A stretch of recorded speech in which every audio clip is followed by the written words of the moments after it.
16/6/2005 DSC ఎగ్జామ్లో అడిగిన GK and current affair questions. జాతీయ బాలల హక్కుల పరిరక్షణ కమిషన్ మొదటి చైర్మన్ శాంతా సిన్హా. వార్తాపత్రికలు ఏ జాబితా కింద వస్తాయి? ఉమ్మడి జాబితా.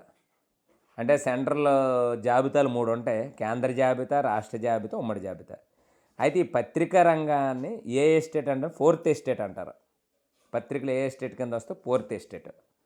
2025 టైమ్ మ్యాగజైన్ యొక్క ఉమెన్ ఆఫ్ ద ఇయర్లో ఎవరు ఎంపికయ్యారంటే పూర్ణిమాదేవి బర్మన్.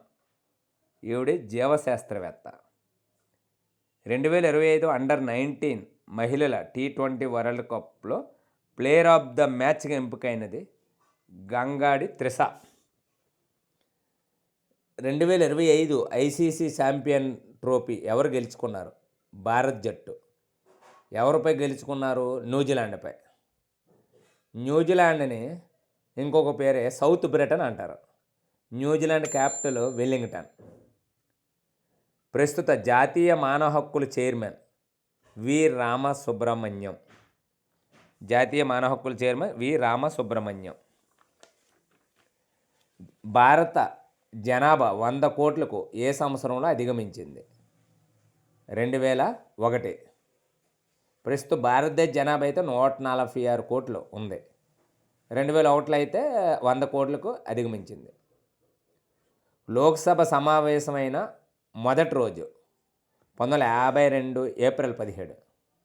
లోక్సభ సమావేశమైన మొదటి రోజు 1952 ఏప్రిల్ 17. మొదటి లోక్సభ స్పీకర్ జీవి మౌలంకర్. ఇన్స్పైర్ పథకం గురించి. ఇది ప్రతిభావంతులైన యువతకు సైన్స్, విద్య మరియు పరిశోధనలు నిర్వహించడానికి. ఇన్స్పైర్ పథకం ఏంటంటే ప్రతిభావంతులైన యువతకు సైన్స్, విద్య మరియు పరిశోధనలు నిర్వహించడానికి. యంగ్ ఇండియా వార్తాపత్రిక ఎవరు స్థాపించారు? మహాత్మా గాంధీ. యంగ్ ఇండియా వార్తాపత్రిక ఎవరు స్థాపించారు? Mahatma Gandhi.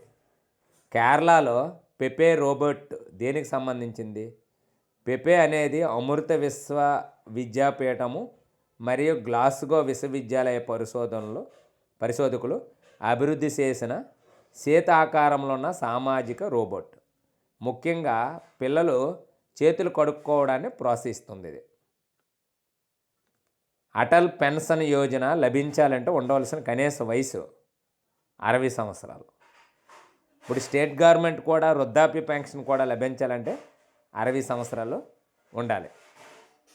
Please subscribe and like and share. Thank you.